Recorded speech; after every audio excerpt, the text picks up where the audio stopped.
This is the Mobile Tech Podcast, brought to you by worldpodcasts.com. Now here's your host, Tech Girl, Miriam Joie. Brought to you by Mint Mobile. Stay tuned for a special offer at the end of the show. Hi, and welcome to the Mobile Tech Podcast. I'm your host, Miriam Joie, and today is Thursday, August 20th, 2026, and the most lovely David Kogan is here with me. Hi, David. How is it going? It's going well. I'm too busy, but it's fine. Too busy for my cat. You're looking great. I like your studio setup. I know it's brand new and fresh. You're kind of testing it with me, which I think is cool. Correct. In case you're listening and going, what are you talking about? There is a video version of this podcast. You can get it on Patreon every week for $5 a month. And you get it in advance. You get it a day early. And there will be bloopers. And, if we go overtime, you get extra content. So patreon.com/TNKGRL. It's funny. I don't usually insert this right early like that. But Hey, why not? Why not? So, David, we're going to be talking about pixels today. Can you handle that? Yes. Is it exciting? Some parts. I know. There's some features I really like. I'm mixed feelings, and I'm a pixel user. It's like, it's good. It's really good, but it's also really like kind of meh. That's kind of my takeaway. My review is up on hothardware.com, folks. This is just the 11 Pro XL. You have the 11 Pro, so it'd be interesting to see what you have to say about that. And I have now just gotten 2 to 3 days ago the foldy that I'm showing right now on video, the Pixel 11 Pro Fold. So a little jealous. I'll kind of talk to you guys about that too. So, okay, you seem to have mixed feelings. I seem to have mixed feelings. What are your mixed feelings as a kind of an overarching storyline here? So, to me, this is what Pixel does lately. It's a software upgrade, and they're just pushing Gemini. I'm actually convinced that this is how they get other manufacturers. You remember Nexus and how it was like show people what Google can do and Android can do? I feel like this is show people what Gemini can do, and it's called the Gemini phone. It's the Gemini phone, basically, which makes total sense. Not bashing that. It's just, I think as people who are used to, more hardware innovations, feels like just software. And now they're using it to sell Samsung on it and, Xiaomi and whoever else, right? And so they're like, hey, look how cool and how great this is. And then pay for the API calls, other companies, right? And you make a good point. If you buy the Pro models, you get 6 months free a Gemini Pro subscription, which and hopefully you never cancel. And it really does lure you in. Yeah, no, you're right. Yeah. I think that's the problem. Is like I was able to renew mine with the 6 months free because I got a year free last year, right? From the previous Pixels. But now I'm going to do what's happening after 6 months. I'm not sure. Like I'm not committed enough that I'm. Yeah. But I'll have to evaluate because there's some stuff in there that I really like the health coach stuff, right? Yes. Is that part of the same program? Yes. The Pro covers that as well. And the YouTube Premium, not the YouTube Music, but the YouTube Premium, which is nice. Yeah. It's like the basic tier of YouTube. By the way, I'm not wearing the Watch 5. This is a Watch 4 because the Watch 5 they sent me is the small one and it would look ridiculous on my wrist. And I'm just going to give it to Theo and Theo is going to review it. It's going to be great. Yeah, there you go. Yeah. So I don't know. I think my take is similar to your take. I feel like there are some worthwhile hardware improvements here. They're very iterative, like I expected that. But, for me, I don't know. Last year, I came into the Pixel 10s going, OMG, this is the best. Like as a Pixel user, right? Like I was on a Pixel 8 Pro at the time and I was just like, okay, it's time to upgrade. I did have the 9 and the 9, whatever, the XL or the year before, but I didn't feel like it was worth the upgrade. In the same way as here, I don't feel this is worth the upgrade. Like I'm feeling like myself as a reviewer who gets the phones for free, I don't even feel like switching from the 10 Pro XL to the 11 Pro XL right now. Yeah. I don't think there's enough to justify that one generation jump. And I know that, as you said, all this stuff, like as soon as I hit the update on this Android 17 on my 10 Pro XL, which I have been waiting like I've got the update. It's ready to go. I just don't want to do the update because I'm worried something's going to break. So I'm giving myself that As always. 2-week buffer to see if all the problems are solved. Because I know that the listeners are now going, Miriam, you're supposed to be spearheading this. And I'm like, not with my daily phone. It's the same as my work Macs, like this Neo, that's my travel Mac right now, that I'm recording in because I don't have a permanent studio set up in Vancouver and I need good light. That thing, I'm not putting the updates on it right away. Like I'm waiting because I don't want to lose the productivity, like it's for your business, right? Like there's a difference between that and my Pixel 10a has had a 17 on it for, like months now as a beta. So that's fine. Yeah, right. But, oh man. So my feelings are, yes, like the experience, is sublime. Like I really, really think like they nailed it in terms of experience this year. Like it is really good. And that is where it's at. Like, as I said in my headline, the experience is the upgrade. That's the title of my review on Hot Hardware, because I feel that. What is a thing that you think, like, what in particular is the experience that you think is better? It's the whole cohesive Googleness of it. As I said to Jaime last week on the show. So last week we talked about the specs. We couldn't, review them because of the embargo, but we talked about like, what does this mean? What are the good things, the bad things in terms of like what they've updated and stuff. But we both agreed that it's like, it is the Gemini phone, but I feel that the AI is only a part of the experience. Like it's still like, now playing. That's based on, AI models, like, it's machine learning, but it's neural nets, but it's not LLMs, right? Like, I'm just saying like the generative AI part of it is not what makes Gemini and what makes the Pixel experience for me. Agreed. What makes it is the cohesive all of itness of it. Yeah. And part of it is Gemini. Like Rambler is the best feature. I was going to say that's my favorite feature. Like, but it's coming to my 10 Pro XL. I don't see it not coming to my 10 Pro XL. So I wonder if it's also coming to other Android phones. I feel like it won't. I feel like it'll be a Pixel exclusive, like how their voice to text, for a like year enhanced. Or two. Yeah, was a Pixel exclusive, and I think it even still is, right? Like you're right. Actually, it's never come to like anything when you else. tap it and you can just talk to it and stop and talk. It sucks. It's never though, come compared to Rambler. Like once you have Rambler, you're never going back. Like no, it is the evolution of that. And Rambler is the new version of that. There's no reason to go back. You're just going to have that now instead. But I don't think Samsung's getting it and other stuff. I agree. And I think that we need to ramble about Rambler for a moment because it's so good. Like so good. It's incredible. The only vexing part for me is that you don't know what you're doing. There's no in real time showing you what you're saying. Yeah. And but obviously there's a reason for that.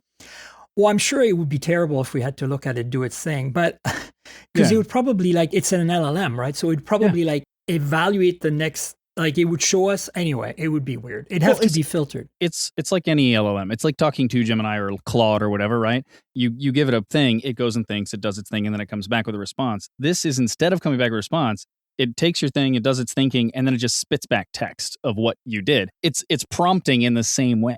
I would love it for when you pause for a little while and it's clearly based on context, the end of a sentence or something, that it pops the thing up. I want to use it to dictate documents now. Like it's so good. Yeah, that's kind of cool. Like imagine I'm walking down the street and I'm aware enough that I'm not going to get hit by a car because I'm on the sidewalk and I'm just keeping a peripheral vision on what's happening. Imagine like I have an idea for like a paragraph for my review and I can just dictate it. Right now, I don't feel I can do that yet because there's enough corrections I have to do after the fact or whatever that's not productive enough. But now Rambler is great. The problem is that once I've stopped and paused, I want to see what I have done. And right now I have to stop it and then start it again. And but I think that's by design for now. I think there should be a way, because I don't want it to do that when I pause, because sometimes I'm just pausing because I'm trying to finish the sentence or I'm trying to think of the next thing. And it takes everything you said. And then it uses that context to go, here's a paragraph or here's a sentence. Yeah. But it would be cool if there was like a voice command. You know how we used to be able to do, maybe there is, and I just don't know. You used to be like, oh, send. And it would send the message. So I wonder if you could that's dictate on Android and go Auto, post. Yeah. You know, it's on the phones too, I think. But right. you could do that and then get that paragraph out while you continue. Because that way you just at least don't have to tap the screen. You don't have that friction, which is what I think you're annoyed by.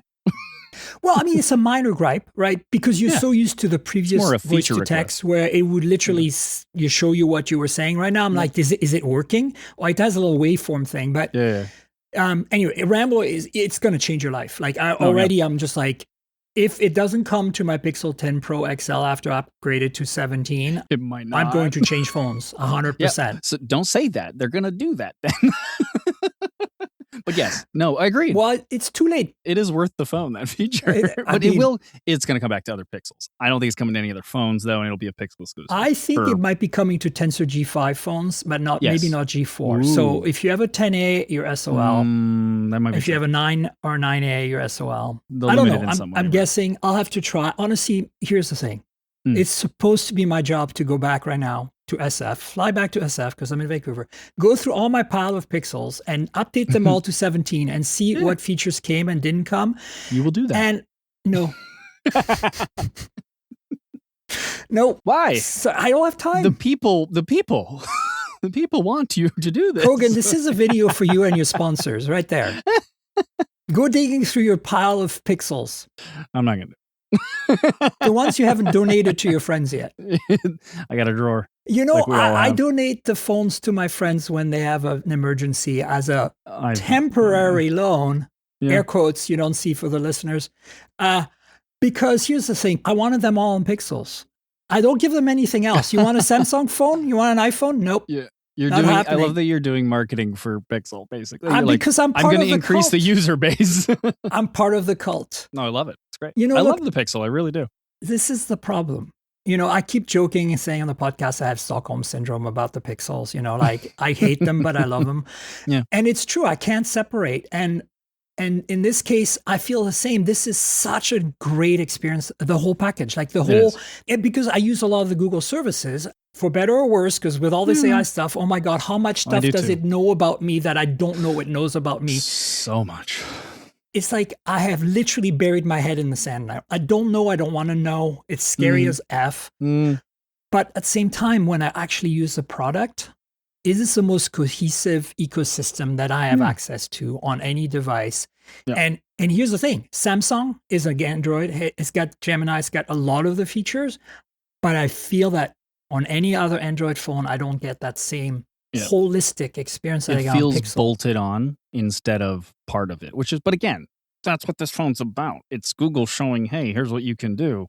And like they make the phone, they make the software, they make the AI. So, but you're right. I love it. And also the cameras. Obviously the cameras are always amazing. And now they've given you ways to change stuff if you don't love the Pixel look, which is cool. I think this is the other thing that I think is worth potentially the upgrade. If you're like on a 9 or an 8 right now, absolutely. I'm on a 10 Pro XL, so I'm going to 11 Pro XL. The only thing that is noticeably better, like that the hardware would require, you need the hardware to see the difference, is the telephoto in low light. Yeah. It is definitely more detailed. It's a bigger sensor. Bigger sensor, and you can tell. It's subtle, right? Like you just have, like most pictures, you're fine. But every now and then you're like, oh, my Pixel 10 Pro XL couldn't do that. It's low light is what it is. Yeah. So for that, it's worth it. But also it comes with features that, again, who knows how many of these features are going to make it in my 10 Pro XL, right? Like the creator suite, right? The fact that you can select 4 adjustment sliders of any kind you want, like brightness, shadows, focus. And as soon as you tap to focus or whatever, you get those 4 controls on the screen and you pick what they are. Yeah. I like that as well. That's one of the things my review's not done yet, but because I'm rewriting some of it. But yes, I wrote that. You're using Rambler to write your script right now. Actually, as I should be. I'm taking this recording later. Good. I'll give it to you. I'll give you the source. That way you don't have my voice or anything. I'm going to throw it into AI and just be like, Totally. If you want it, I'll give it to you. No. So here's the thing. I also feel like the teleprompter, I don't think myself, because I don't do scripts, but for notes, it might be a good thing. Like to keep maybe just the outline headlines, and if you read them, they disappear, and the next one pops up. That would be cool. Yeah, that's true.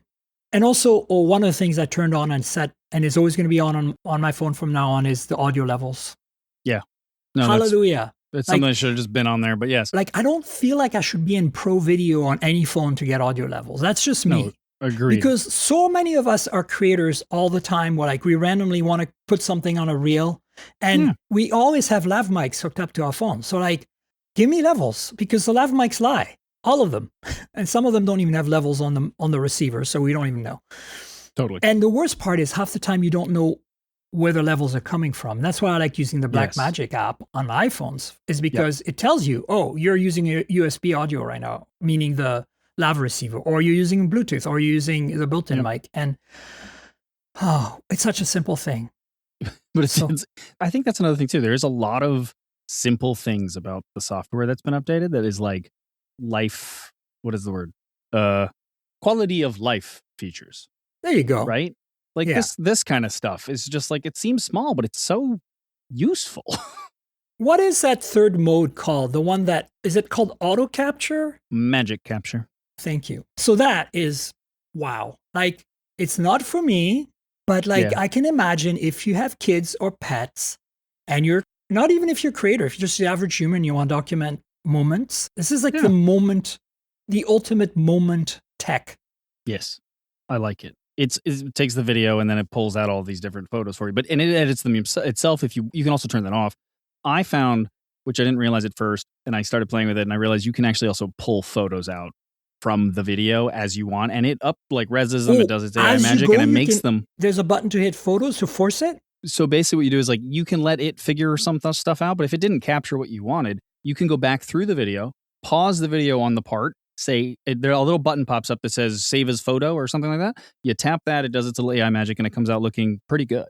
So so literally you just record everything with that, not record everything, you know, magic capture when you want to. This is what I'm talking about, and then go back and pick your photos. It's great. This is the magic I'm talking about.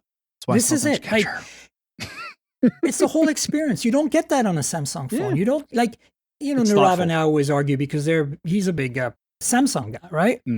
And I'm like, Nirav, no, not remotely. I'm the first willing to admit that I'm in the cult, but Samsung experience for Android, it's close. Like, you get a lot of the Gemini stuff, right? But you don't get enough of it, I feel. Well, it's because Google, I think Google wants to keep that. Well, yeah. Right, for a bit. They want you to become part of the cult. And maybe switch from your iPhone. It's just so good. And then a lot of it is just software. But hardware-wise, I'm not sure I like the new visor. Like, ooh, you don't? The thing about the visor for me on the new phones is that, yes, it still has that iconic, what's that character? I can't remember. Oh, Futurama. Yeah. It looks like, what's his name? Yeah, Bender. It looks like, exactly, in Futurama. Yeah, that's what it looks like. And so I'm like, I love that. That's still there, right? But the fact that it's all glass now, I kind of like the pill within a pill shape thing that they had going. Sure. That doesn't bother me. Like, here, I'll pull out my Pixel 10 Pro XL, and you can see, like, this is, I feel, more iconic in some ways. There's a nice dash of metal to it as opposed to all glass, I think is what. And of course, we lost the thermometer, which 5 people are really, really angry about right now. It's true. But speaking of highlight, I really don't like the fact that, okay, so here's my theory about highlight, right? The people at Google who decided, hey, let's turn the LED flash into a notification light on the back of the Pro models. They're Gen Zers. They've never seen a notification light before. They don't know what a notification light is or does. Correct. They're just like, wouldn't it be great if we talk to Gemini and it does the little swirly thing? And then on top of that, as a bonus feature, when your friends call you, since, we're Gen Zers and we're going back into the retro world of calling each other now again, rather than doing asynchronous communication only, we're going to make it pop a light that you can pick out of like 5 or 6 lights. And I'm like, kids, when I was younger, we had this thing called notification lights, fully RGB, thousands of colors. And you can assign them to any app you want, any contact, any activity. Messages? Yeah, sure. Yeah. You want to only get messages from Kogan when he says the word, you can get that. Sorry, for those of you on audio, I spelt out some horrible thing. Self-bleeped yourself. Something I would have to bleep if I put it in, because Apple gets mad at me if I don't bleep. It's the only people who get mad at me. Apple. They put me into adult or whatever category, like I'm an adult or something. Yeah, weird. How do you feel about that highlight? Do you feel like they missed the boat? Like, I mean, it's software, right? They can fix it in software, but like, I feel like somebody's completely disconnected from what a notification light is. I mean, it feels rushed in my mind. Like, I think somebody knows what, but they just were like, well, we don't have time to program this appropriately. Here's a couple of features. It's definitely going to increase. I don't know how, like, there's kind of a reason notification lights, I think, went away, right? Like, we're also getting so many more notifications now than we used to. It's the same reason ringtones went away. right? Right. Like I like the idea of the notification. Like maybe it's not for like per person or it's this or it's that. It's like, yeah, something that's emergency and I have to pick up whatever group of contacts that is, like a supplier for the coffee shop, whatever. Like red, great. I don't even think they have red, but whatever. One of the colors. And then, which is also why It's weird, right? Why is it RGB? 6 colors and you're like, just what? G and B. So then, yeah, so like that, like, but I don't know. It's not, to me, it's not that useful. And it feels like a kind of a gimmick, just bringing something back for nostalgia's sake, maybe more so than for Gen Z, right? I think they're doing it to us. They're trying to be like, hey, notification light, come on back. What's wrong? Freaking pigeons are making noises. I'm going to chase them. I don't hear them. Oh no, go get them. Get lost, pigeons.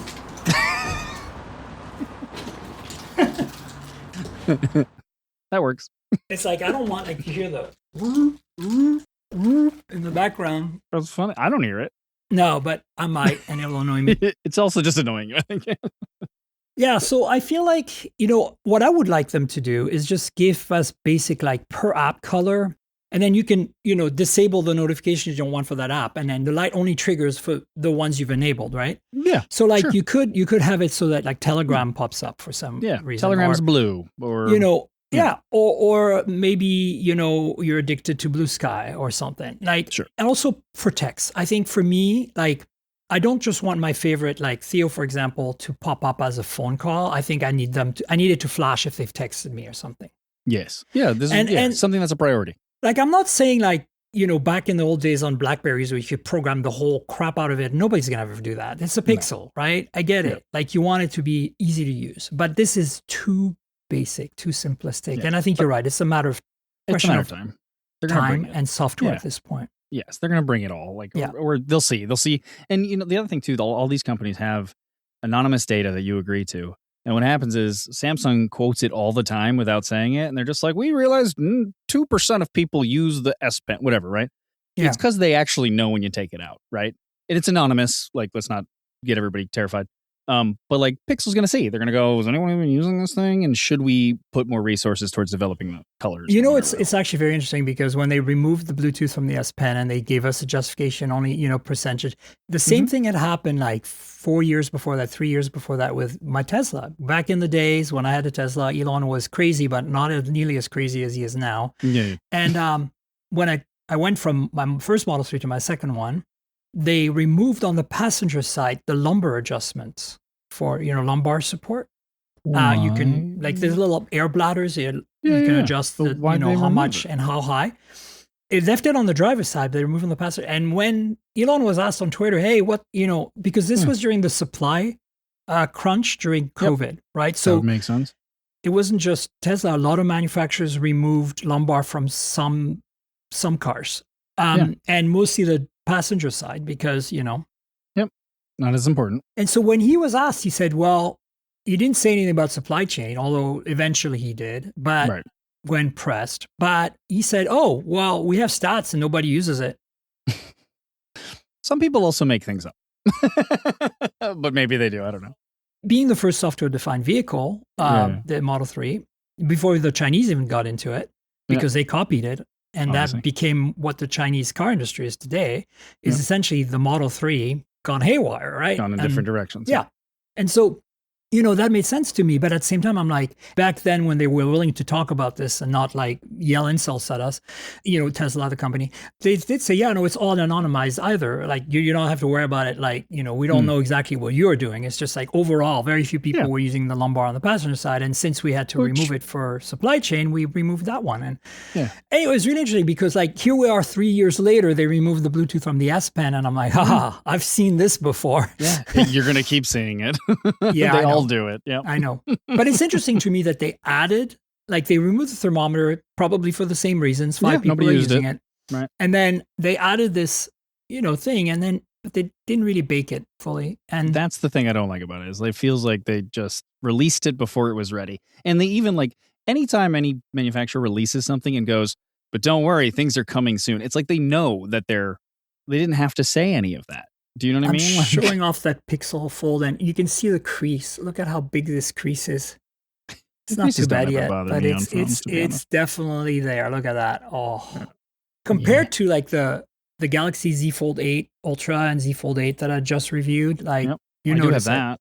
Yeah. It's also thicker than you'd like. I mean, it's not in the case right now, but the other thing that's interesting is, I don't know if you can see it on the video right now, but one side is thicker than the other. If you put your finger next to it, yeah. There's You like see the that? part of the hinge is slightly bigger. It's so Odd. bizarre. Mm. To be fair, the Oppo Find N6, one of the thinnest, does have a slight difference in thickness between the two sides, but you don't notice it. Like, you can't visually see it. You feel it when you touch your finger and you run it along a That's little funny. bit. I think it's just the glass protrudes just tiny bit, and that's how you feel it. Look, I think there's a few puzzling things in here. So the 11, I think, is the sweet spot. Like, the price is still relatively reasonable. You don't get some of the pro features. You don't get the highlight. Especially the camera interface is missing a lot. Like, it's missing a lot of the pro features, but it does have the magic capture. It does have the creator mode. Yep. You know, things like adjusting the sliders, like none of that. You don't get that. You're not a pro, so you don't get that. Yeah, which is, again, these are software things that annoy me sometimes. But you I get a bigger main sensor, which really does make a difference. Yep. Again, better low light. Yep. And you notice. The other thing you get is slightly bigger battery. And the price has not gone up if you look at the fact that you no longer have the 128, which was useless anyway. I mean, don't buy a phone with 128 gigs of storage is basically what I'm saying. And so, yeah, I think that's the good one. Yeah. The pros are awesome, of course, but they have smaller batteries slightly, which is weird. Like, I'm like, what? How are you going against progress here? Yeah. It's because they had to fit the highlight in there, okay? Yes. The extra 3 LEDs that two, because there's no red. And then they are lighter because there's no more metal around the visor as much, right? Oh, yeah, fair. I didn't think of that. That checks out. And the other thing that is interesting about them is the 12 gig model exists now. Like the last year, the pros were all 16 gigs, but the 256 gigabyte storage version of the Pro 11s are 12 gigs now, which I get it, memory crunch, but I'm like, AI, like, this is the AI phone, and you want to give it 7 years of software updates. Yeah. And it's a pro model. Like, if it was the base model, which is 12 gigs, by the way, I'm like, okay, like, that is where you really see the crunch happening. And then overall, the price is $100 more, in addition, to the fact that they lost the base storage version, which, again, 128, you don't want that on a pro model. Yeah, I feel but like they're right expensive now, is what I'm saying. Yeah, everything's more expensive now. No, but like, so annoying. Here's my issue, and you tell me what you think. Tensor G6 is a slight CPU and TPU improvement over Tensor G5, but in terms of GPU, it's really a wash. And it's still, as we know, the Tensor G5 was definitely not a champion for playing the highest spec games, and it's still a problem with the G6.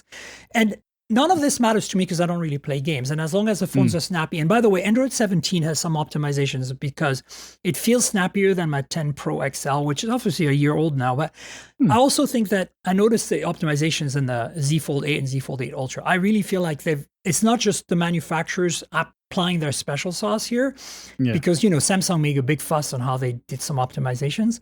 I think it's just Android 17 is snappier in general, which is great news. You would hope.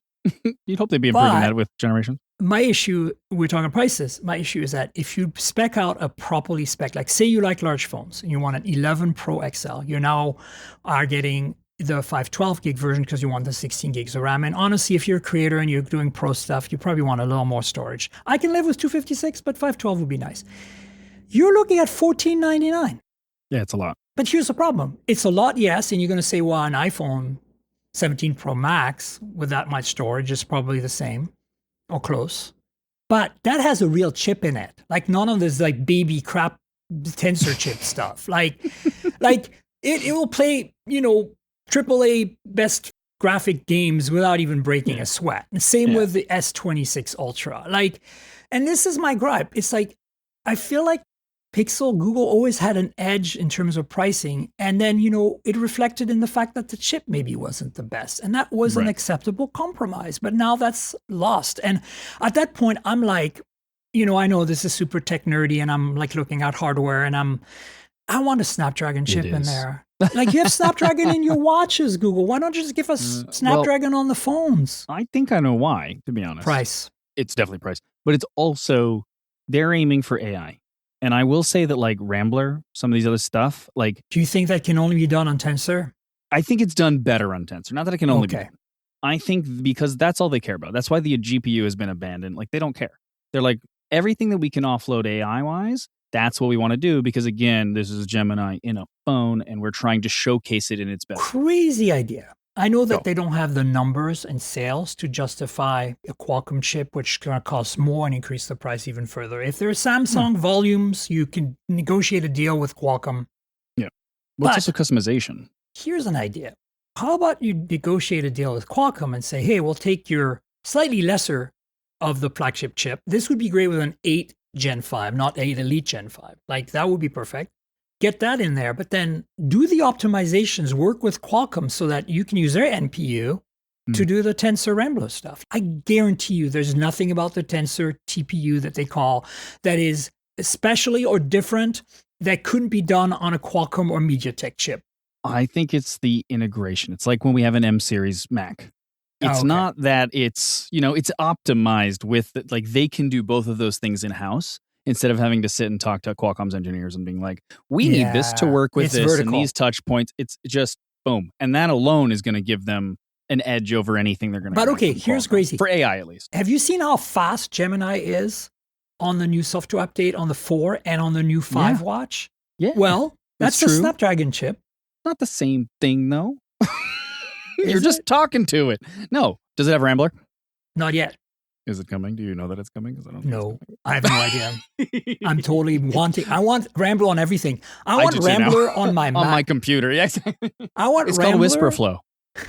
It's WhisperFlow. It's literally. I think that company's going out of business. By the way, if this goes to other devices, they're going to get bought by someone. Like I could see Apple buying them because Apple does need that. They don't have anything like that. That's true. That's true. But right now, if I fired up Chrome, right, say for a second, fire up Chrome, and somehow inside of Chrome they have Rambler, and maybe because so many people at Google, at headquarters, at Googleplex are using Macs, as you know, instead of Chromebooks for whatever reason. What's a Chromebook? You mean a Google book? Google Books now. We'll talk about that later. But maybe because they use Macs a lot there, they'll optimize it for the Chrome browser on Mac. Maybe. And then we'll have Rambler on our Chrome and I can just dictate my reviews. Oh my God, that'd be amazing. No, I would like that as well. Because here's my big problem, right? I think I'm a good writer. If you've read my large volume of reviews out there, folks, you might agree. I don't know. But I feel like I'm a slow writer. And that's my biggest problem when I have like a very short deadline. Like last week was hell. Because here's the thing that happened. We did not get in Canada our review units till Thursday. Because Canada doesn't matter. Well, but we did get SIM trays because we don't have millimeter wave 5G. And because of that, the antenna is freed up and you get a room for the SIM. So we have eSIM and physical SIM instead of dual eSIM. So the nice thing is my 2-pixel bar phones have SIM trays. And of course, in the US, the Fold has SIM tray. I believe it's somewhere down at the bottom. There it is. There you go. Next to the USB, well, on the other side.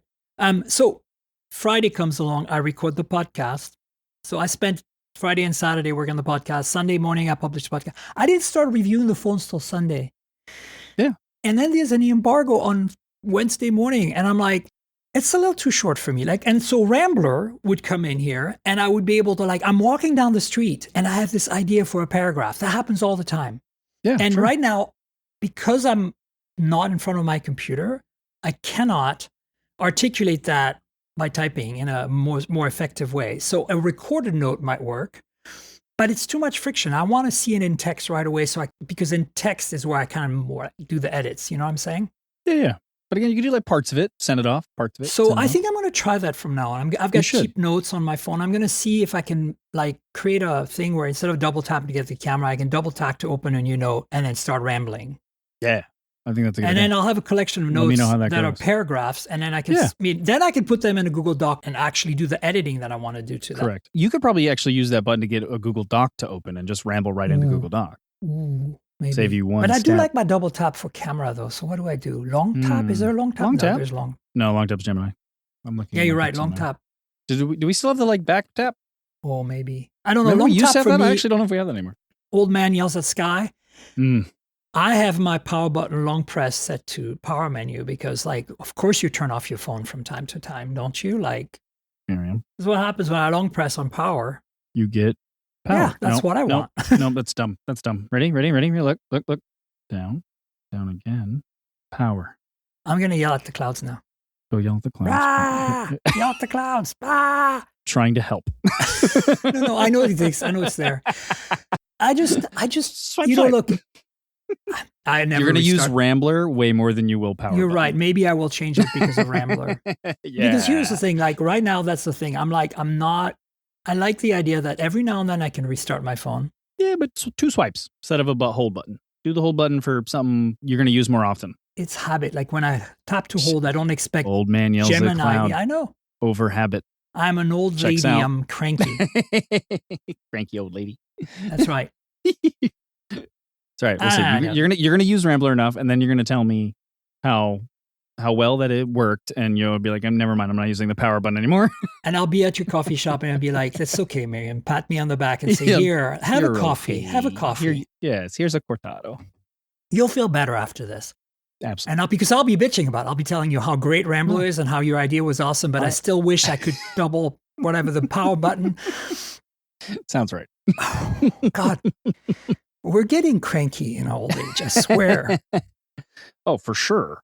Oh my God, so bad. So Victoria Song reviewed the Pixel Watch 5. And if you want it, like I haven't tested it again, it's too small. By the way, I'm getting a larger one. They're sending me a larger one because I really like my Pixel Watch 4. And I like them. I could totally continue living with that the way it is. It's great. But this is where I need the 5 and I need the larger one if I'm going to use it. And Theo it happens to need a new watch. So I think they have a small wrist. They're going to get the small one. Perfect. So I personally don't know anything about Pixel Watch 5, but I trust Victoria. So go check it out. Also trust Dominic at The Verge, who's in the UK, who was on the podcast a few weeks ago. And Dominic will tell you everything about this Foldy phone right now if you don't want to wait till next week when I've used it for a while, right? Deal. I like both those people. I just met Victoria for the first time. They are incredible. They've both been on the show. Victoria is a hoot, and Dom is super great. The Verge in general, I do not subscribe to much, but I do have a Verge subscription because it is so freaking good of a website. It hurts me to have to pay whatever it is every year for that, but at the same time, look, pay for things you care about. It's amazing, especially when it goes to people's salaries. Like it's good. Yes, that's true. In this case, and well deserved. So I'm trying to think what else they've done to these poor phones. To the Pixels? Yeah. In terms of specs, so Tensor, we talked about it. I think Tensor, I still feel like the same as I felt as part of the cult and as part of the Stockholm syndrome that I've been dealing with since Nexus 1, because I've been using every single Nexus and every single Pixel. I skipped one, I think. I skipped the Pixel 4 XL, I think. Because the Soli, do you remember when they put the Soli radar? Yeah. Yep. And Face ID was they didn't have a fingerprint sensor. Personally, I don't have an issue with that. Obviously, Apple's done it really well. Right. But in that particular case, I was vexed by the asymmetric display problem. Like the fact that the top had that, but here's the funny thing. Like, no, keep laughing because it gets worse. Go on. I stuck on the Pixel 3 XL or whatever, 3 Pro, whatever, the large 3, with the insane bathtub notch. Remember that the biggest notch we've ever seen until the MacBook Pro M1, and then we got an even bigger notch, which is now on every Mac except this Neo. Somehow the bathtub didn't bother me because I think there was also... Because it was symmetrical. Well, it was symmetrical, but also there was a bit of black bar at the bottom. Whereas I think if the black bar had been at the bottom for Soli for the 4, I would have somehow the top, like I was like, nope. Some kind of like insect, behavior just went off. And I'm just like, that is not happening. Your like eyes started twitching. You're like, I can't use this phone. I know. Throw. Exactly. Like, what is that thing where people can't see the circles? Like it's the same thing, but for me, it was like top bar. But more importantly, like I'm joking because the most important thing was at that time I had a lot of apps that required some sort of biometric authentication, and the apps did not support the Soli stuff. So you had to literally type in your passcode or PIN, and I'm like, no. So I stuck with my 3 Pro XL, whatever, the 3. Because they had the fingerprint sensor in the back. Oh, yeah. And then I skipped the 4 altogether and I went to the 5. And the 5 was too small. So I kind of tried at the time, around the same time the 5 came out, was the incredibly awesome OnePlus 7 Pro with a back in the pop-up day. camera.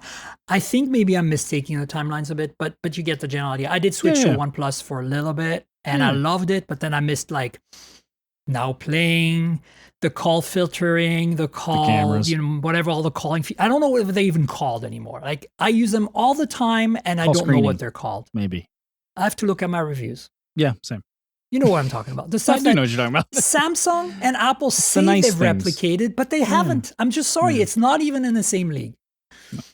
Like the Recorder app. Have you noticed the Recorder app is still not available on any other Android phone? Yet it's what, 5 years old now? No. Google keeps some things for themselves. It's Rambler true. is going to be one of those to bring it back yes. to Rambler. God, Ramblers. This is going to be the title of this podcast. I don't know if we've rambled enough about Rambler. We rambled.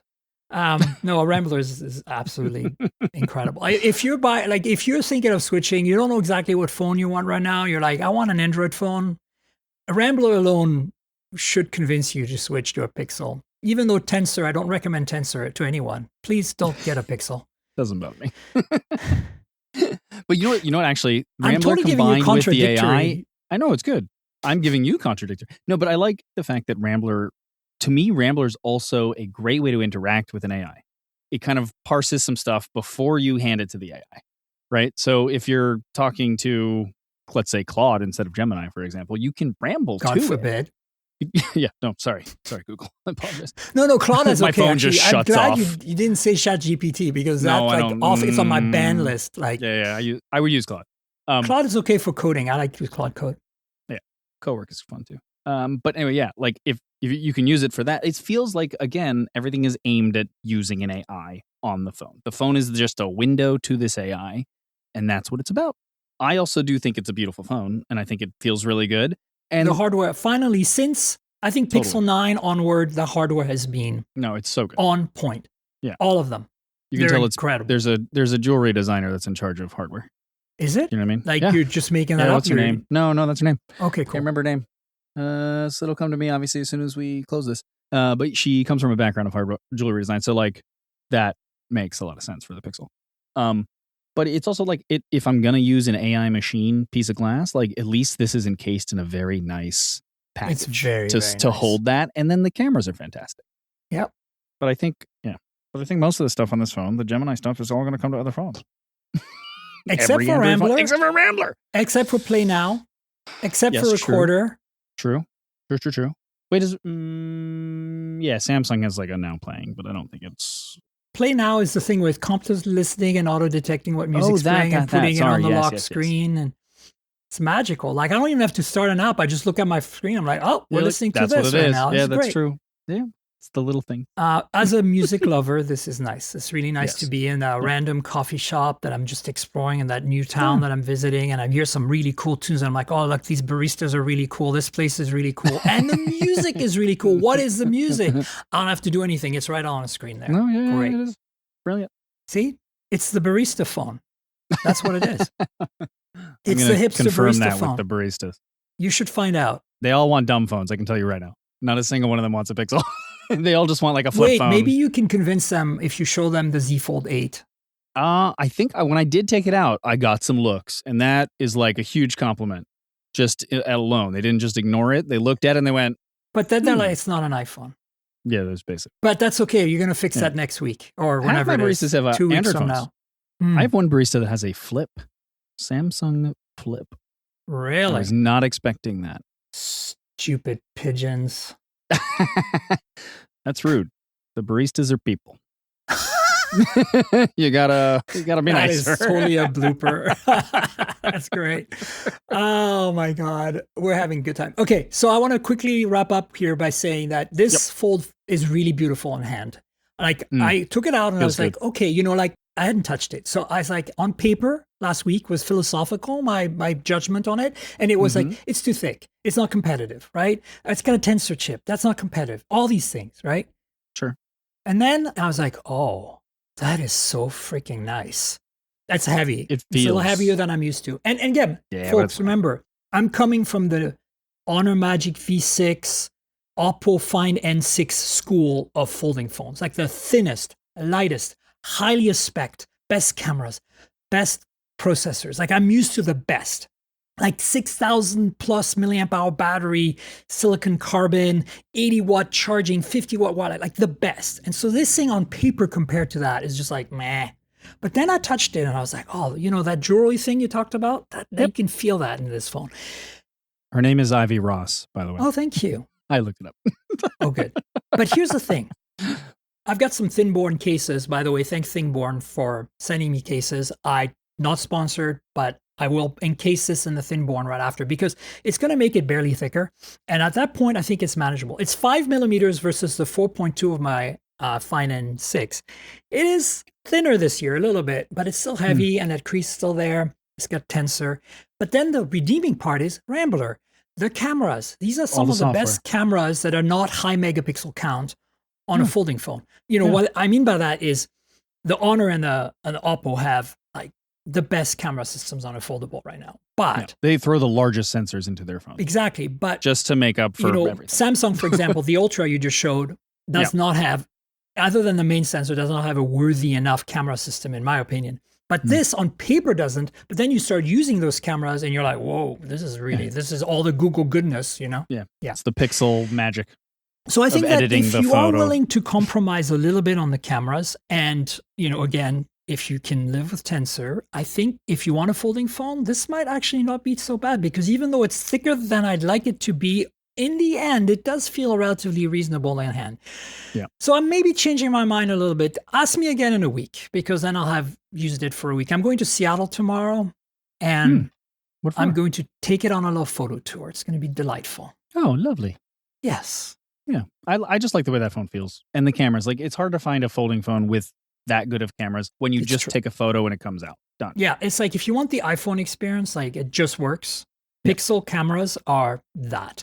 Samsung is definitely really good. I'm impressed at how much quality they got out of those crappy sensors on the Z Fold 8. Like last night, I went to a Japanese restaurant because I left my 2 Pixel phones, my 11s that I was reviewing. I left them at home because they were running the battery test because I still didn't have that finished yet. How it lasts 15 hours or something. Yep. Yeah. And so I brought the Z Fold 8 with me and I brought my Pixel 10 Pro XL and I was like, I did take a lot of photos of food with the Z Fold 8. So this is perfect, even though my review's up and everything. It'd be like, and it definitely not as good as even my Pixel 10 Pro XL, like side by side. Like, when you're starting to do like 4X in low light on that main sensor at 50 megapixels, it's a bit of a blurry mess in low light especially, right? Yeah.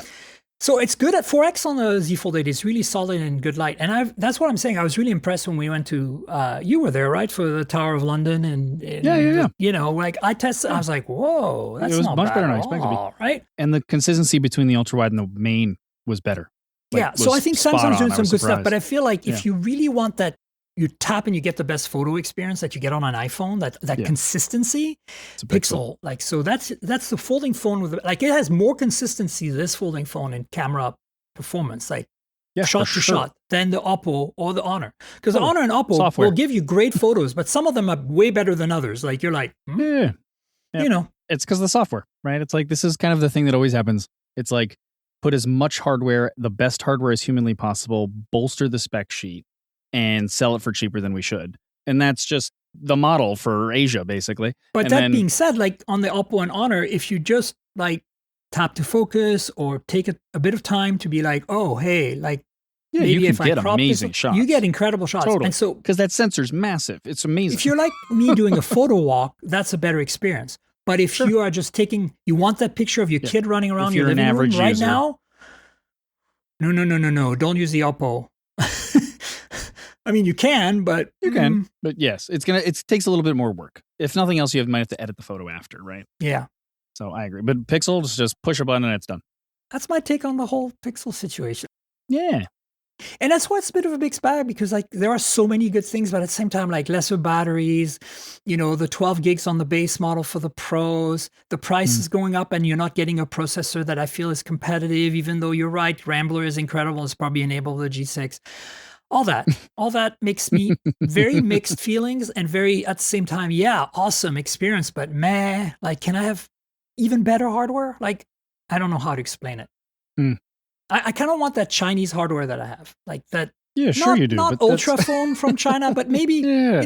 Oppo Find X9 Pro or OnePlus 15, but with the same camera experience as the Pixel. But Right. I want that battery life. I want that performance. Battery life, by the way, is okay, but it's not great on these phones. It's a slight improvement over my 10 Pro XL, and if I'm used to it, and I'm obviously used to it, it's not going to last you 2 days. It's a 1 day, every charge every night kind of deal. And Yeah, I don't have most any for the people last are 2 totally days. okay with that. Yeah. But I am not, because a lot of my phones, I charge them on demand. I'm like, the Chinese phones, I'm like, oh, you're at 15%. Plug you in, make a coffee, go to take a shower, and I'm back at 70. I don't Specs. charge them at night. Hardware. Ever. It's amazing. That's what it is. Anyway, let's talk about news real quick. Google Books. Tell me the news. Google Books, they're coming. They're coming Oh. September 15th now, it seems. Whoa, I didn't know that. Great. And I think IFA is going to be full of Google Books because You're going, right?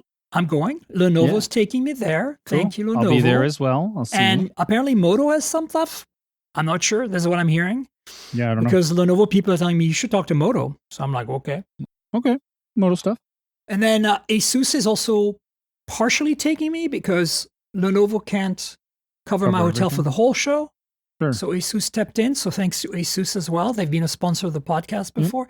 So Good people, then. And then, Asus at first was like, when I reached out to them months ago about, hey, sponsorships for IFA, they're like, meh, we don't know. And then Lenovo like, we don't know. And then Lenovo's like, we're going. And then Asus, we're going. And then Acer also was like, we're going. So something happened. the three, something's going on, right? Something's going down, there's a processor and that's or why, something like, is happening. this deadline here of the 15th.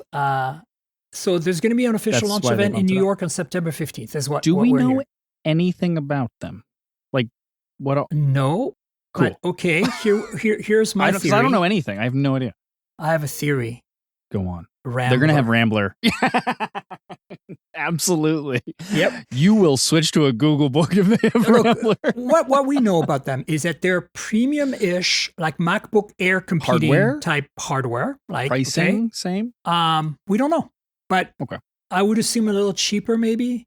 Like think entry-level Air, maxed out Neo kind of pricing, $799 to $999 around for the 1,000, base let's model say. Google Books. I think some of them are going to probably be more like $11.99 or $10.99, like the Air is today. And then like good, nice hardware, and then we're going to get Gemini everything, the Gemini all the time. They're going to be AI laptops, which in like not and the we know that there's that feature sense. where if you move the cursor rapidly, like on Mac, you can do it where if you move the cursor rapidly, it gets bigger so you can find it on your screen. Yeah. They're going to have that feature where if you move it rapidly like this, it's going to pop up a Gemini thing, like where you can talk to it, and maybe Rambler. So that's what we know. That's what Microsoft does now. The Windows, if you hold the Windows key and click, it's click to do, and then you can circle to search things. They won't say that. But you know what I mean? Like it invokes Copilot and other stuff. So it's the same kind of a thing. All right. So that's what we know. And that's all we know, right? I was going to say, we don't know anything else because that's all I know. I bet you most of them will be Intel powered. We've seen some MediaTek powered Chromebooks in the past at the high end, like the Lenovo Chromebook 14 Pro, for example. What if they have Tensor? What if? No. Just straight up, no. I'm in denial. No, not having that. Not happening. I don't know. I think. What about Snapdragon? No, they won't do that. They're just not going to do that. It's either Tensor or it's going to be like an Intel or something. This show is all about Rambler and about no. No to everything except for Rambler. Thank you. This episode has been brought to you by Rambler. No. And the word no. No. I'm curious to see I'm curious to see what they look into. Like where they end up like doing and having, and I don't know. Anyway, I'm excited. I don't know if the world needs a Google Book, but let's see. No, right? But your question as a tech reviewer is not to ask yourself, do we need this? It's to ask yourself, do you want this? Do I want this? Or do others want this? No, it doesn't matter. It's do you want? I want. Look, I love Chromebooks. I do write a lot on Chromebooks. When I get a review in it, thankfully I've got great Macs as my daily drivers. I don't need a Chromebook, but when I have one, I'm very happy with a Chromebook. Chromebooks have always treated me well, mostly because I've only had the high-end models, to be fair. Yes, and you didn't have to pay for them. Well, Because As they're I not. said, They're do for you the need price. it? You're not buying Or that. do you want it? We want it, and we get Do it you for have to- free. So do you of have course to pay for it, or do you not? Yeah, that's it. we do not. So I welcome our Google Books with Rambler overlords. That's If they have Rambler, that's it. it's game It's over. Only If they way have they're Rambler, gonna. I'm Only way they're gonna get market switching share. from my Mac. Imagine rambling at DaVinci Resolve. Hey, Oh my god! change that lot and reassemble this Yeah. video. Use AI to Right. make a storyboard out of this. Hey, Magic Capture comes to That's- DaVinci Resolve. There you go. On the computer. Uh-huh. Somehow? Question mark. I mean, look. I know we're skirting close to creative generative AI BS here. No, And as there's a creators- difference. But there's a difference here because here's Yeah. the thing. You and I know how much we hate making reels. Hmm. Because we're old people. Pain in my butt. Old man. And, old people, and we yell at clouds, and so Yeah. DaVinci Resolve, imagine if you had a plugin you'd say like, okay, make a reel out of this. Like, do not edit generatively the content inside the video. Like, I'm giving you clips, I'm giving you stills. Give me a rough edit. That's good. And then I'm going to tweak it by hand, fix the LUTs so they all the color science looks the same because I'm capturing from multiple devices. This is stuff that we're all trying to do now, right? Like I've been experimenting with some of that using even Claude, right? Just trying to be like, hey, can it do some of the crap I don't want to do, right? And even DaVinci Resolve has AI in it, and I hate that we're all calling everything AI now. I think that word has been poisoned. Machine learning. It should be. We should start calling certain things that. I agree, because I think AI now everybody thinks is generative AI. But look, I use DaVinci Resolve and I highlight an entire set of clips, like when I did the John Deere video when I was filming for 9 months, and I said transcribe. And it transcribed all of it, uses machine learning to do that. Yeah. And then I can just type in words and it jumps to the parts of the clip. So that way I can find things. Amazing. That would have taken me hours. But that's it's that kind of stuff. Let the laptop do any of that. Happy for that. I think there are some things, again, I'm not against AI. I think that some machine learning tools are incredible. I use AI for processing my audio in some cases when I'm at trade shows and there's too much background noise inside and the stupid pigeons. Are they back? No, I can use AI to remove them. That's why I just realized maybe I shouldn't even bother. Yeah, no, leave them in. Should add more Stupid pigeon sounds with AI. I know, pigeons. I'm going to leave the pigeons in for sure. You should.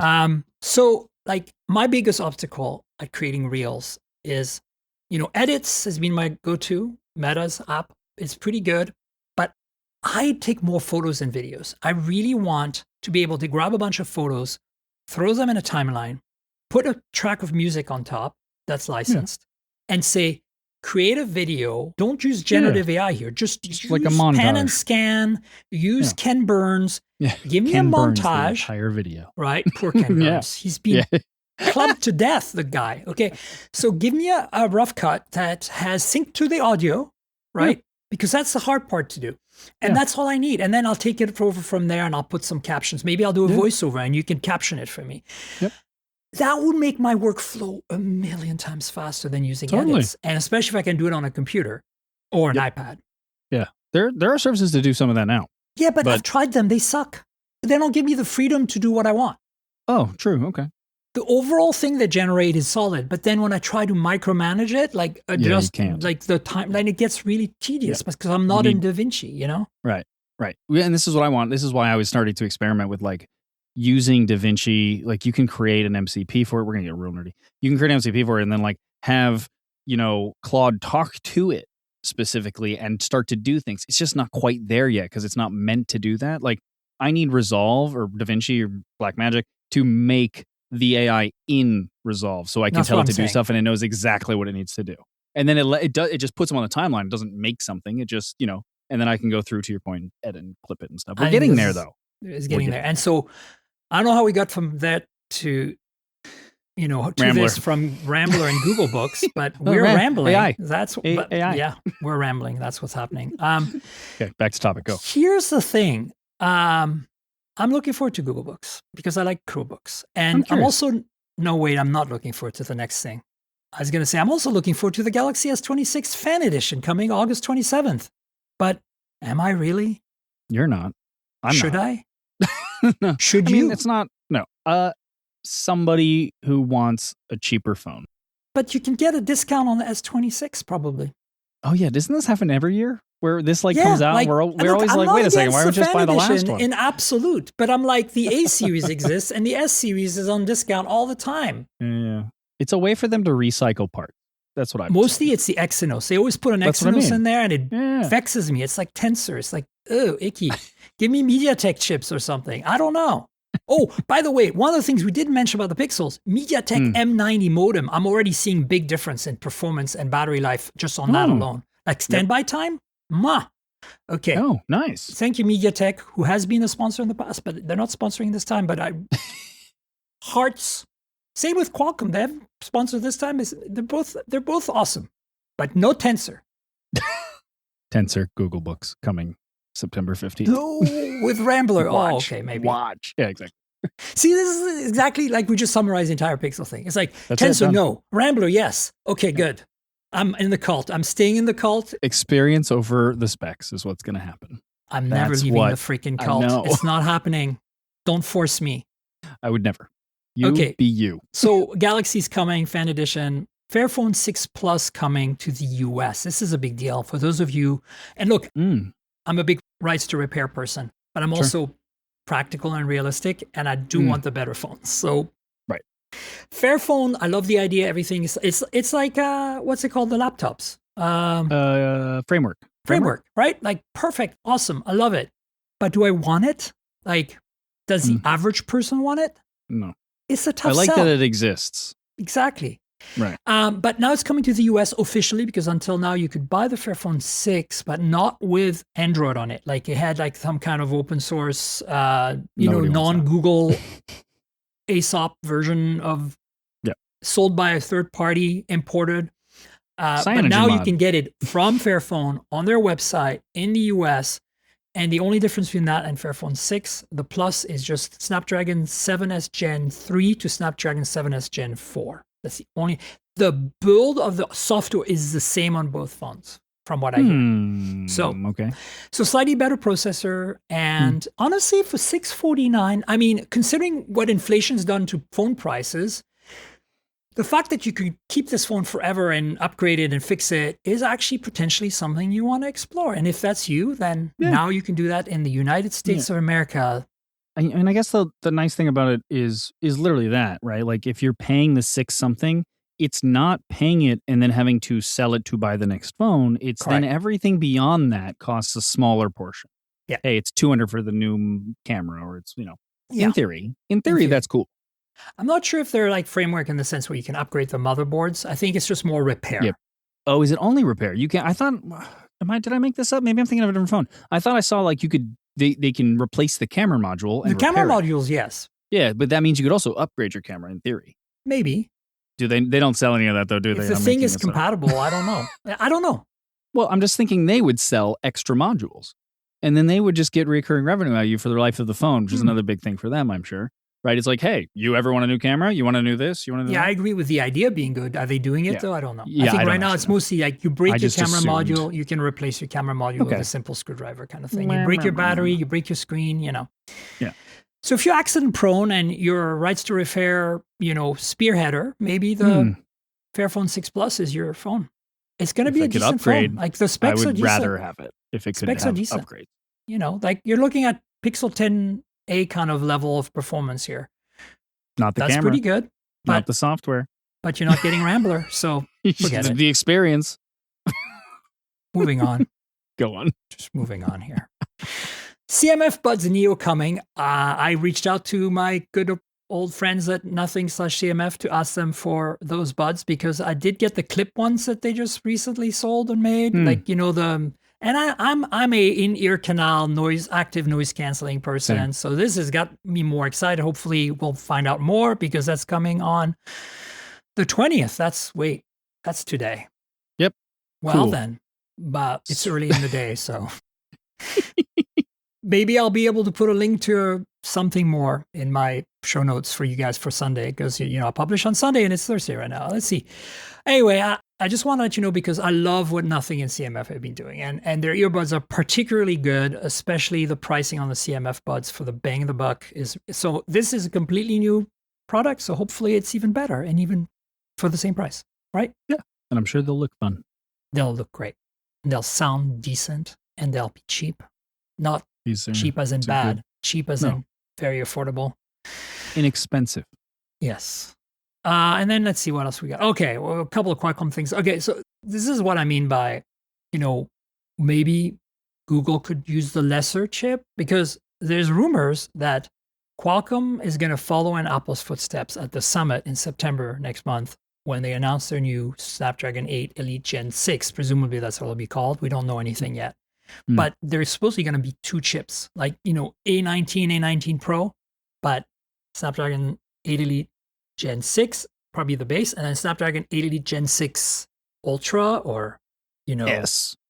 whatever. What other Elite? That's it. No, there's already it's got Elite in it already. So yes, maybe one will be Elite and one won't. Oh, yeah, like the Snapdragon 8 Gen 5 and Snapdragon 8 Elite Gen 5, but they said it would be called 8 Elite Gen 6. Both of them. Oh, so there's got to be a suffix or something. Yeah, there's got to be something. Yeah. Ultra Pro. Who knows? But this is exciting because Max. It tells me two things. It tells me, one, this is a smart move because Apple's done it, and clearly it works, because most companies nowadays make two phones, like S26, S26 Ultra, which should be called Pro, by the way. We had a whole discussion with Michael Fisher about the Ultra naming on non-Chinese phones that are not Ultra. Thankfully, Apple's doing it right by not calling their phone Ultra and calling it Pro. It should be Pro. So the fact that we have those two, Round Pro and Pro, on most phones like Pixel, should mean that we have two chips. Makes sense. Sure. That being said, there's also a price thing. I think that Qualcomm is, not just because of Rampocalypse, but I think in general right now, those chips are getting so complex that the price for them to push the envelope on the high end, the price becomes very prohibitive for a lot of phone manufacturers, especially since they have to deal with Rampocalypse and general inflation. There's another part of that too, which is when they make these chips, they have a die, right? And some of the chips on the die are not as up to snuff. Bidding. And so instead of getting rid of them, they market them as the lower chip and they underclock them. Could be that. Yeah. They've done that before. That's what they all do. All the companies do that. And related to that, Xiaomi launched a phone a couple of weeks back that has a new chip in it that we've never seen before. The chip is on the Redmi K100 Pro, which is China only right now. And Xiaomi's done this before, where they've had like bespoke versions of chips made for them by Qualcomm. And what it is a Snapdragon 8 Elite Gen 5 that's underclocked, so probably binned. And cheaper is called the Snapdragon 8 Elite Gen 5 V series. That's the full name. V series. Okay. V for victory. Vendetta. I don't know. To your point. I just want to mention that because it's interesting to me that in our brains right now, it's like 8 Elite Gen 5, 8 Gen 5. That's what we were getting. That's what you have. If you want the highest end from Qualcomm. And now, like, of course, Xiaomi had to go in there and go like, ha, hold my beer. We're going to make an 8 Elite Gen 5 V series. Yeah. I'm curious what the V stands for. But it's the same thing that was like when they did for Samsung, it's the Galaxy edition. I don't know if it's a different chip. I think it's just they worked together, quote unquote, on something on that chip, optimized it in some way, and they gave it a new name because everybody wants their own chip. But for sure, this is underclocked. Yes. So like definitely they're not trying to be the best. It's not, but they still customized the bin chip and put a V at the end. I don't know what that customization is. We have no information yet, right? It's just like it's coming. Or is it already Exactly. out? Okay. It's out in China. It's out. You have to go to Shenzhen if you want it right now. In the same way as you have to go to Shenzhen to buy the robot phone, which is finally going on sale for pickup at stores on 2 days ago, on August 18th. We talked about it with Jaime last week. I'm super excited about this thing because it's ridiculous in the best of ways. Yeah, look, we like new things. Like most Honor things, it's ridiculous in the best of ways. Anyway, I might see it at IFA. I'm hearing that some of you guys got hands-on in New York. Apparently, they might be doing hands-ons at IFA, so I'm going to find that out. Cool. All right, let's wrap up because Rambler, we've been rambling. It's a good thing you can edit these. No, I'm leaving this one in. It's too good. The rambling thing is... Well, so, David, tell people where they can find you on the internet. Or your websites, all that stuff, social media, all that. Yeah, I'm at the Unlocker with the E missing in the word Unlocker. So Flickr of you. I started. I'm old. This No, started around that I understand. time. I did the same thing with my handle. Like I Yeah, invented correct. it before Flickr. I don't have the vowels. in Yeah. there. I might have. Come on. Yeah, I think it's coming back. Is the point? I've been doing this so long that it's coming back. But yes, the unlocker missing the E. Also, coffeecheck.nyc if you want to try my coffee that I roast myself here just outside of this podcast booth. And we also have beans from other roasters. Come check And it you out. have a store in Brooklyn, so I do. I have a coffee shop, which is where I am right now. people go. It's called Coffee Check. It's in Greenpoint in Brooklyn. It's say hi. fantastic. Thank you. I like going there. Every time I'm there, I make a detour and go. Oh, I appreciate you. Folks, you know where to find me on the internet. I'm at Tankgirl, TNKGRL, like the comic book character, drop the vowels, like I did it before Flickr, okay? and if you want to speak with Mr. David Kogan and myself on social media, you'll find me everywhere under that handle, except TikTok, because somebody stole my handle there. Because I ignored TikTok for a long time because it's ignorable. And Same. And guess what? I had my handle taken, and so I added my year of birth at the end because I'm boring and it's simple. So TNKGRL69 for those of you who don't know my year of birth. Anyway, if it's your first time here with David, please subscribe to the podcast. mobiletechpodcast.com is the URL for, like your web interface version of the podcast, web posts of the podcast. But if you want, on all the platforms, so Spotify, YouTube Music, Apple Podcasts, Pocket Casts, all that, you can add me there. Please do. It'd be great. If your app lets you rate or review the show, please consider doing that. It'd be great too. Then we have the YouTube channel, which is youtube.com/mobiletechpodcast. You get a monthly or so video in there, hands-on, whatever, unboxing, review, whatever I can muster. The most recent one is with the Samsung phones from London. And of course, you know how YouTube works. Like, subscribe, tell your friends, click the bell, comment, all that good stuff. And then, of course, there's Patreon. I mentioned it a few times during the podcast. There's a video version of the show. You can get it a day in advance every week for $5 a month on Patreon. And you get to see our faces, and you get to see us brandishing phones and rambling. Because, there you go, Rambler, right in front of your face on that pixel. Rambler. So please consider joining my Patreon, patreon.com/TNKGRL, like my handle on social. And finally, I want to thank our sponsor, Mint Mobile. You know I review a lot of phones, so I'm constantly juggling multiple devices. While that's fun, it also means I'm spending a lot of money for wireless service on multiple SIMs. Thankfully, there's Mint Mobile, and that's who I'm teaming up with for today's podcast. If you want to save money on your wireless service, switch to Mint Mobile. You've probably seen the Mint Mobile ads featuring Ryan Reynolds, but let me quickly tell you how fantastic their service is, especially for tech-savvy early adopters like us. Mint Mobile offers premium wireless for as low as $15 a month, and you don't have to sacrifice any coverage, speed, or data. They're built on the nation's largest 5G network. They keep costs low because they sell direct to you online. They cut out the retail stores and salespeople. Why should you pay more than you have to for access to the same network? In my experience testing phones, Mint Mobile delivers the same data speeds and call quality as the big three for a fraction of the cost.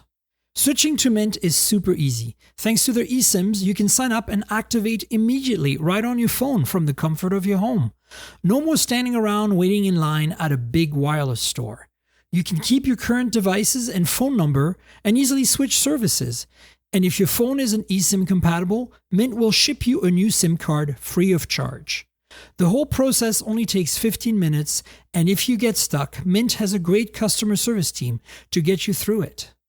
All Mint Mobile plans include unlimited nationwide talk and text, plus lightning-fast 5G and free mobile hotspot. Mint will show you how much data you use each month and recommend plans that save you money. Mint also offers a modern family plan that lets you set up a super affordable family plan with as little as 2 lines. Use my link, mintmobile.com/mobiletech, to get premium wireless starting at $15 a month. Stop paying more than you need on your wireless bill and start saving big with Mint Mobile. And David, thanks for joining me from your rearranged, newly equipped studio. Thank you. And it's been a pleasure, as always. Always like chatting with you. Absolutely. Nerding out as we do. Thanks for rambling with me. That too. And folks, stay tuned. We'll have another show next week. Until then, cheers, everybody. Ramble. This has been the Mobile Tech Podcast with Tank Girl, proudly presented by worldpodcasts.com. You can visit us online at mobiletechpodcast.com.